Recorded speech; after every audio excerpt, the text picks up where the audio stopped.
We now have Justin's reply, and a lot of people are still trying to figure out this 47.1 law. I know you've even looked more into it. It's new, but all of that relevant info that Justin's put out and the evidence and the context and her using sexy, et cetera, all can come to play. I mean, we have now evidence now where Ryan Reynolds is seemingly admits that his 7-year-old daughter was cast as kid pool. So here it is, guys.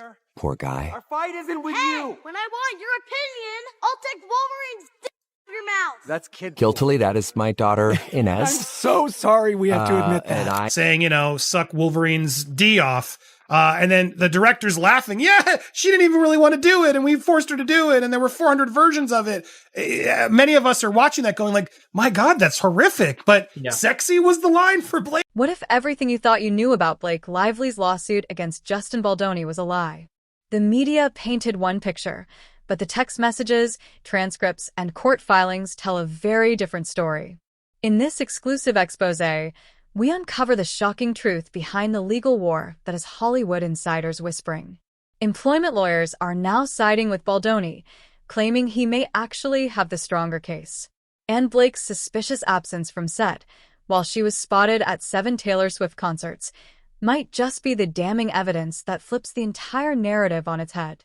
All of that relevant info that Justin's put out and the evidence and the context and her using sexy, et cetera, all can come to play. I mean, we have now evidence now where Ryan Reynolds is seemingly admits that his 7-year-old daughter was cast as kid pool, saying, suck Wolverine's D off. And then the director's laughing. Yeah, she didn't even really want to do it, and we forced her to do it, and there were 400 versions of it. Many of us are watching that going like, my God, that's horrific. But sexy was the line for Blake. Can all of that come into play? And do you think? I don't think it'll come into play at trial. I think there's not enough of a connection between what Blake and Baldoni and Blake were doing. I don't think it's enough of a connection versus what ended up being decided on another film between 2 other people, even though one of them is kind of related. I think the judge will say that's too prejudicial because the reaction you and I hear is that, well, what does that really have to do with what happened between Baldoni and Lively? That's my opinion. Judges are very guarded with regards to things that are too emotional for people to forget what they're really supposed to be concentrating on. Fair enough. But her saying sexy to Justin earlier, absolutely connected and relatable. Yeah, for sure. Giving that's what's so weird, because even as Dina was saying it, I do feel like a set on a movie is a different employment. It's like, it's a different work. Like, I've been there. I worked on a set of a Playboy TV show as the caterer way back. And it was clear the rules were different on that show than others, right? Because there's people walking around without any clothing and stuff. Like, this industry is different than, say, a bank. So will the judge and jury be able to factor that into this claim? Yes, if the lawyers bring out that narrative. Also, another thing, and I don't mean to open up this can of worms, but there's a lot of, if things are related to what's called the creative process. For instance, a comedian in a writer's room saying things that are offensive, but it's part of the creative process for the show. That is actually protected speech under the First Amendment, but they haven't even got here. What if the wholesome family image projected by Blake Lively and Ryan Reynolds is nothing more than a calculated smokescreen? Behind the viral Instagram posts, picture-perfect talk show banter, and charming anecdotes about parenting lies a disturbing pattern that Hollywood insiders say reeks of manipulation. According to multiple sources close to various productions, the Lively-Reynolds power couple may be using their children, not as doting parents, but as tactical pawns in a ruthless behind-the-scenes power play. While the world sees homemade cookies and bedtime stories, those who've worked with the couple describe a very different reality, one where their parental status is weaponized to justify erratic scheduling, delayed productions, and even contract renegotiations. One production insider put it bluntly, they've mastered the art of using family obligations as leverage to control their work environments, and they know exactly what they're doing. A particularly damning text exchange between Ryan Reynolds and Justin Baldoni underscores just how strategic these so-called family emergencies might be. When Baldoni reached out with what sources say was a friendly, non-confrontational message, Reynolds responded not with logistics or details, but by immediately bringing up his children's health. At first glance, it seemed innocent. But to seasoned Hollywood insiders, it was clear Reynolds was preemptively positioning himself as the concerned father, setting up a narrative where any pushback could be painted as insensitivity toward a dad in crisis. It's classic manipulation, one producer explained. He wasn't just sharing updates. He was planting a flag, creating a context where he could later justify shifting the schedule on his terms. And those shifts weren't minor. Crew members, many of whom rely on hourly wages, were left scrambling when call times were changed or entire shoot days were canceled at the last minute. Unlike Reynolds and Lively, these workers didn't have personal chefs or nannies on standby. They had bills to pay and kids of their own, but no leverage to push back against the whims of A-listers with media-perfect reputations. The ripple effects grew especially apparent during the chaotic Las Vegas shoot for It Ends With Us. Blake Lively, citing family concerns, reportedly pulled out of several scheduled filming days. But while the crew sat waiting and budgets bled money, Lively was allegedly seen attending leisure events and spending time away from set. Other actors had to shuffle their own family responsibilities just to accommodate her absence, an irony not lost on those impacted. What makes this behavior particularly galling is the couple's access to top-tier childcare and luxury resources. They have every means to manage both family life and work, yet continue to opt for sudden emergencies and schedule overrides. It's not about not having options, said a veteran crew coordinator who's worked with the couple. It's about choosing to use parenthood as a get-out-of-work-free card while the rest of us pick up the slack. Text messages, production notes, and insider testimony now paint a sobering picture. The Reynolds Lively brand of family values may not be as wholesome as it seems. Instead, their image of domestic bliss could be a front, one carefully curated to protect their star power while silently bending the industry to their will. Baseball revelations that sort of confirm his hatred of baseball and everything else. This is the true shocker right here. So here it is, guys. Poor guy. Our fight isn't with Hey, you. when I want your opinion, I'll take Wolverine's dick out of your mouth. That's kid. Guiltily, that is my daughter, I'm Inez. so sorry we have to admit that. And You didn't have to admit it. You didn't have to admit it, for one. You could have just kept that a secret, which I probably would have done, and let that come out if the kid wants to admit it later, right? Like, for one, you didn't have to admit it, but he gleefully is about to admit it, and it's worse. I am father of the year over here for allowing her to say such language, which, to her credit, she really didn't want to say. And then came back later and said, I want to say it now, when I started looking at other people to play Yeah, it. but right. Some other kid's going to take your part, Inez. You sure you don't want to do Daddy's disgusting line? To our discredit, we made Nezzy do, I'm not shitting you, 70 to 500 versions of that line. Yeah, I'm going to pay for that later. Blake Lively there as Lady. Yes, you are. Dude, but Justin Baldoni's the problem. But a well-connected source close to Taylor tells TMZ Taylor came to Blake's apartment, and at the time, Blake told her to, not knowing anyone else would be there. In other words, Taylor had no idea there'd be a meeting going on. And I wonder if Taylor knows all this editing nonsense of Blake refusing to let Justin make his movie and I'm not going to give you Taylor's song. I'm not going to give you Taylor's song. You mean girl bully. If this is real, Blake Lively, you deserve all of this. This is a reckoning she needs to hear. This isn't bullying. This isn't harassment. This is accountability, girl. While Blake Lively's sudden family emergencies were already raising eyebrows, her unexplained illnesses during the It Ends With Us production reveal an even more troubling pattern, one that investigators now say could change everything. According to explosive findings from independent investigator Ilrich, Lively wasn't curled up sick in a hotel bed during those critical Las Vegas shooting days. Far from it.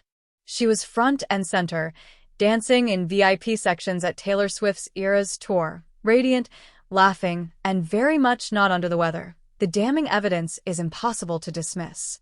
On the exact same day she called in too sick to work, Lively was photographed partying at a Swift concert. This wasn't an isolated incident that could be chalked up to bad timing or a quick recovery.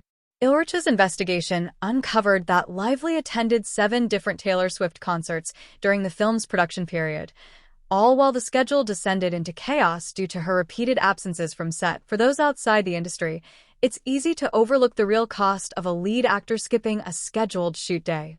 But the consequences are massive.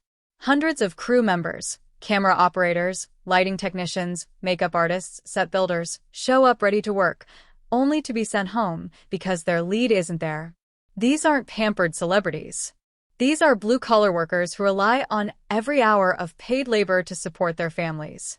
Every moment Lively spent waving glow sticks instead of filming her scenes cost the production thousands of dollars. Catering contracts couldn't be paused. Equipment rentals still had to be paid. Location permits couldn't be postponed at the last minute. Meanwhile, crew members were left in limbo, many unsure if they'd even be able to cover their bills that week.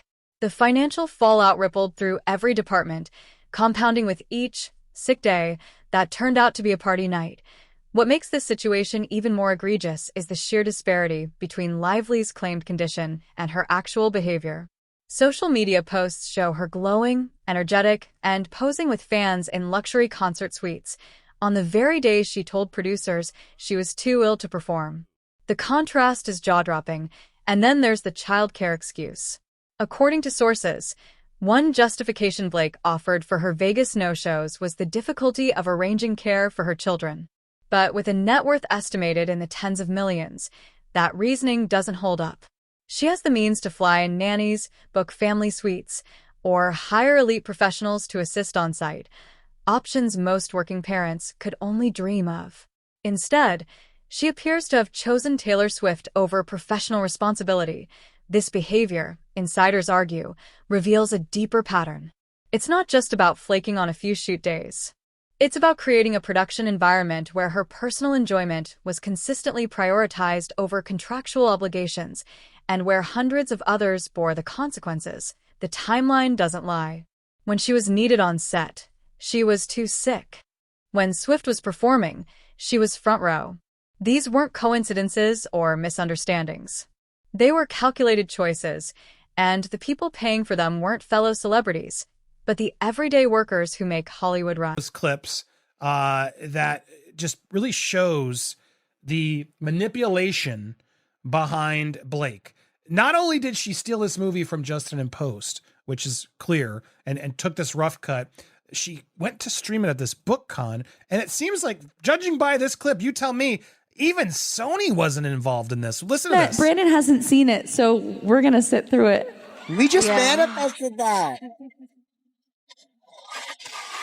But and just know, it's literally, this is not a bit. It's literally not done. So to be honest, what really happened is we were like, we're going to show the movie, and the studio was like, no, you're going to show 20 minutes. So we're like, no, we're going to show the movie. And they're like, it's not done. And I was like, they don't fucking care.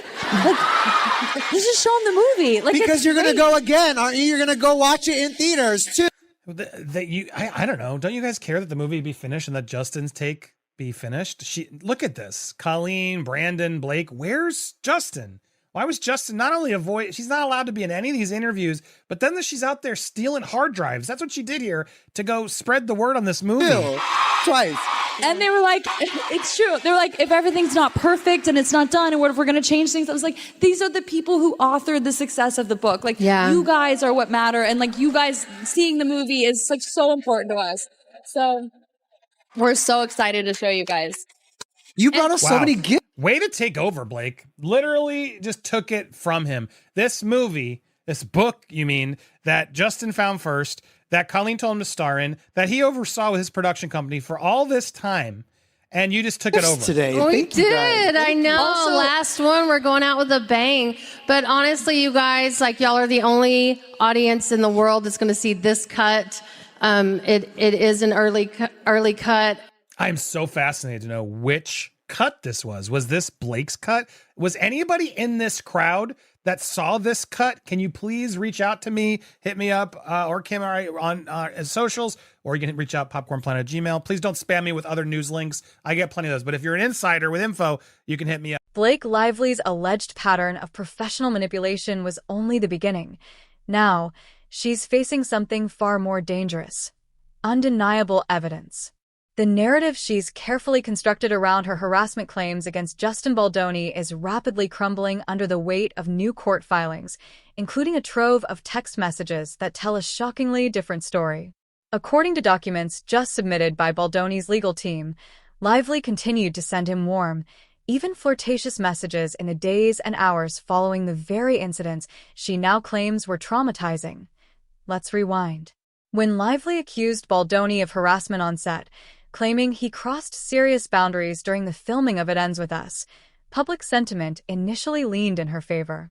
After all, she's a powerful Hollywood figure with a pristine public image, while Baldoni, though respected, was expected to get steamrolled.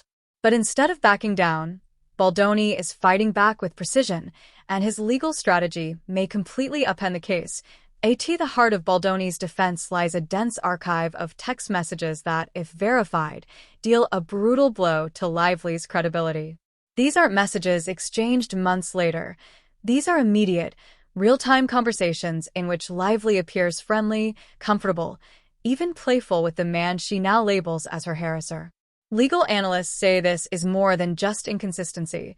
It could be the linchpin of Baldoni's entire counteroffensive. Employment attorney Ron Zambrano, who's been tracking the lawsuit, points to something even more alarming. He suggests Lively may be exploiting post-Me Too legal protections not to seek justice, but to cover up a behind-the-scenes power grab. She might be regretting a conflict she helped escalate, Zambrano noted. If so, it sets a dangerous precedent for real victims of workplace harassment. But Baldoni's team isn't stopping at text message contradictions. They're invoking a powerful piece of legal ammunition, California Civil Code Section 47.1. Though obscure to the public, this statute could gut Lively's case from the inside out. It states that defamation protections do not apply to individuals who knowingly file false or baseless harassment claims. In short, if Baldoni's lawyers can prove that Lively had no reasonable basis for her allegations, the entire legal shield she's hiding behind vanishes. More provocatively, the court filings suggest Lively didn't act alone. Section 47.1 also refuses protection to defamatory statements made by an accuser's agents or co-conspirators, a not-so-subtle reference to Ryan Reynolds. Baldoni's team hints that Reynolds may have played a behind-the-scenes role in shaping this narrative, especially after early marketing efforts for the film drew criticism. According to this theory, Lively allegedly weaponized the harassment claims to take over creative control, steering edits, messaging, and publicity in her favor. Legal experts are now saying Baldoni's evidence presents a serious challenge to Lively's version of events. Between the timeline of friendly, post-incident texts, corroborating witnesses from the set, and the strategic invocation of 47.1, the case is shifting fast, and it's no longer looking like the slam dunk Lively's team expected. Dude, but Justin Baldoni's the problem.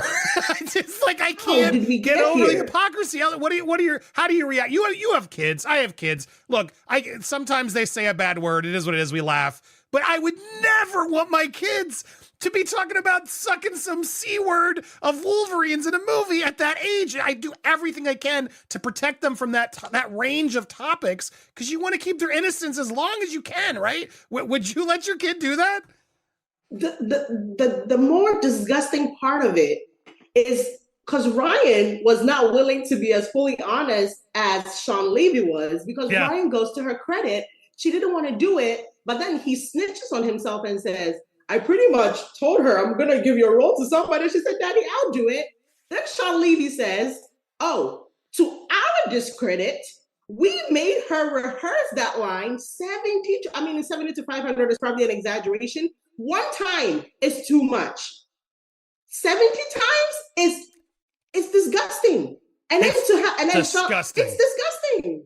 The family man facade hiding in plain sight just took a disturbing turn just as Baldwin is fighting back with undeniable evidence. An entirely different scandal surrounding Ryan Reynolds has emerged, one that involves his own child in deeply troubling ways. While Reynolds portrays himself as the ultimate devoted father in interviews and social media posts, his actions behind the scenes tell a completely different story. During the making of Deadpool, Wolverine, Reynolds made a shocking decision that has Parents everywhere questioning his judgment, he cast his own daughter to deliver a sexually explicit line about Wolverine in his R-rated film. What makes this particularly disturbing isn't just the mature content, but Reynolds' behavior during filming. According to the director's own commentary, Reynolds' daughter didn't really want to say the sexually graphic line at all. Any reasonable parent might have respected their child's hesitation and dropped the idea, not Reynolds instead, according to director Shawn Levy. They made the child rehearse this vulgar line 70 to 500 times. Levy himself described this practice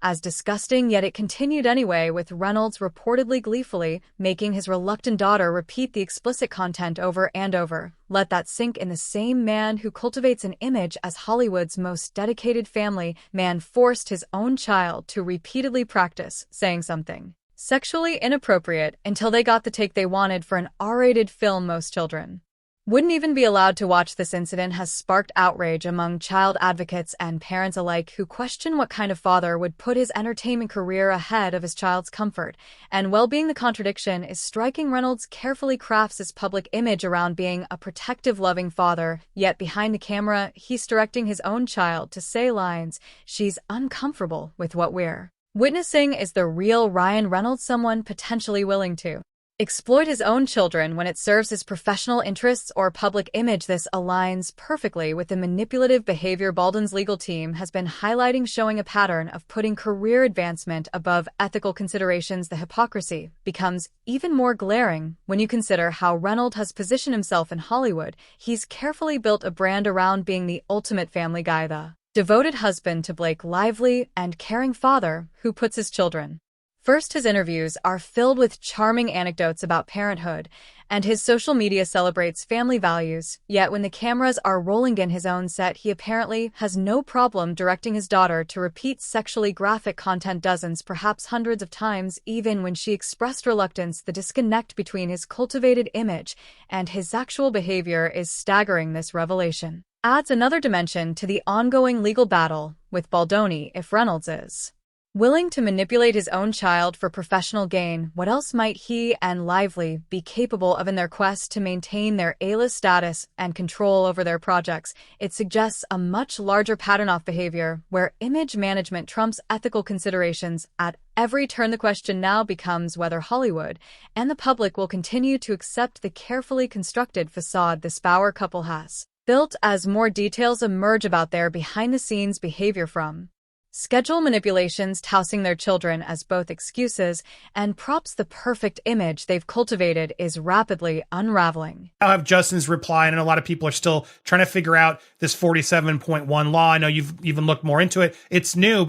The reaction is because of how detailed Baldoni's lawsuit, with his own versions and the full text message threads and the full transcripts of what was going on and these stills, I don't think she has a chance. What was very well argued by Baldoni's attorneys is that there has to be a showing of malice, and that well, now it's going to go back to her, to Lively. Lively had a reasonable basis for her claim in the first place.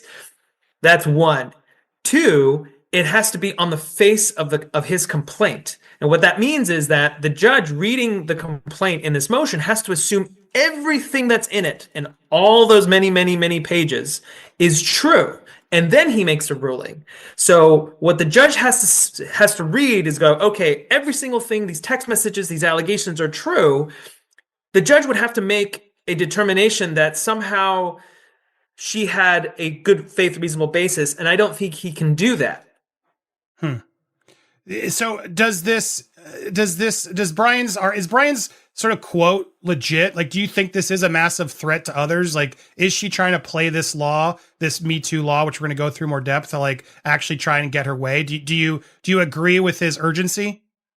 Yes, I believe she is misusing it, let's call it, in order for a underlying agenda and a fight that she picked that probably she regrets picking. Behind the glamorous unraveling of Blake Lively and Ryan Reynolds' public image lies something far more deliberate, what insiders now describe as a textbook Hollywood hit job.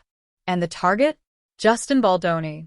Before the bombshell allegations that rocked headlines, Baldoni was rapidly climbing the Hollywood ranks. With critically acclaimed films like 5 Feet Apart and Clouds, he wasn't just a promising director, he was becoming a creative force to watch. But in a town where power is currency and image is everything, his rising star may have painted a target on his back. The timing of Lively's allegations wasn't just suspicious, it was surgical. Just as Baldoni was reportedly in talks for multiple high-profile projects and enjoying peak momentum, the accusations landed. The impact was immediate. What once looked like a banner year for his career spiraled into chaos. Insiders say this wasn't random, it was calculated. By striking at the height of his professional ascension, the allegations dealt maximum reputational damage. It was a strategic dismantling of everything Baldoni had built. At the center of this storm are Ryan Reynolds and Blake Lively, wielding their Hollywood influence with precision. This wasn't simply a personal dispute, it was a power move. With deep connections spanning agents, studios, and streaming platforms, the couple allegedly did more than just accuse. They triggered a ripple effect. Baldoni, once lauded for his sensitivity and artistic vision, suddenly found himself branded as difficult. Phone calls stopped. Creative meetings vanished. Projects that once seemed inevitable stalled without explanation. Legal analysts like Ron Zambrano point to the volume and structure of evidence provided by Baldoni's team, text messages, emails, and transcripts, as more than compelling. They suggest not just innocence, but an orchestrated character takedown. Even more compelling is the argument that while Lively's statements may enjoy limited legal protection under California law, Reynolds may not be so lucky. Baldoni's legal team is methodically highlighting the actor's alleged behind-the-scenes interference that isn't protected and may carry real legal consequences. Consider the text exchanges between Reynolds and Baldoni, dissected by analysts Andy Signore and Elish. These messages suggest a consistent pattern, Reynolds invoking his children as excuses to reshape production timelines, not out of necessity, but as a method of control. That's not parenting, that's strategic dominance. And when Baldoni didn't comply, he was punished. This goes beyond one man's legal fight. It exposes a deeper rot in Hollywood's hierarchy, where elite stars can quietly end the careers of rising talent who don't obey the rules of power. When Baldoni refused to yield, the retribution was swift and merciless. Years of work vanished overnight. Development deals turned to dust. Actors suddenly became unavailable. And all the while, Lively and Reynolds presented themselves as the wounded party, cloaked in curated vulnerability and social media charm. But Baldoni's latest legal filing cuts through the noise. It paints a stark picture. This wasn't an emotional fallout. It was a tactical strike. A calculated attempt by a powerful couple to erase a threat to their control. It's David versus Goliath, but this time, the weapons are celebrity influence, PR teams, and entertainment lawyers instead of stones and slingshots. And the real question Hollywood must now answer: who's next? Baldoni's alleged to have done is not like one super serious, like the boob grab, right? It's not that. It's these kind of like nefarious things, which shouldn't happen in the workplace, but they have to happen over a course of time to meet the legal standard. Now, once this underlying story kind of comes up, her motivations for bringing these quote unquote unlawful things during those stories of them trying to take over the film now give context to his counterclaim. And I believe that it is a huge deal for the judge to see in order for the judge to make a determination. Now, what is very interesting and most people don't kind of understand is that the judges at this stage where they're just like, well, I'm just looking at your guys' complaints. The judge can't really make a credibility finding. He has to assume what is in the complaint is true. So that is why Baldoni's attorneys are like, this doesn't have a shot because of how detailed the complaint by Baldoni is. The judge cannot make an opposite finding because he has to, or she has to make an assumption that everything in that very well-detailed complaint is true, and it just can't happen for Lively the way she wants to. So this 47.1, I want to go back to this communications made with, as stated in civil section 47.1, with that communications made without malice. Further provide that this section shall only apply to an individual that has or at any time had reasonable basis to file a complaint of SAH discrimination. These requirements that the communication be made without malice and without reasonable basis in fact are why Lively's arguments fall flat. And as alleged in the FAC, Lively fabricated her allegations of SH, either with wholesale or by exaggerated benign and not harassing interactions, in a concerted malicious effort to seize control of the film and later restore her reputation after a well-publicized series of marketing missteps that sullied her reputation. What's also interesting is it does feel like the first time they're also even saying, yeah, now they hijacked the film and the franchise. They really are finally, it does feel like bringing all their things together here to reiterate like, well, yeah, these, because you've said it before, it's not harassment if it's just one of those claims, right? It has to be all of them under the same umbrella is what makes it more of that harassment claim. So do you agree with what they're saying here? Or do they have a better shot because of the attempted, effort to seize control of the film?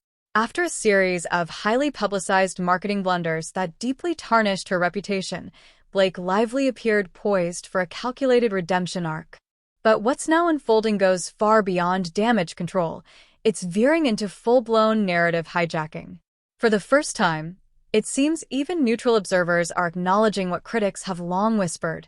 The Reynolds-Lively team didn't just star in the film. They seized it.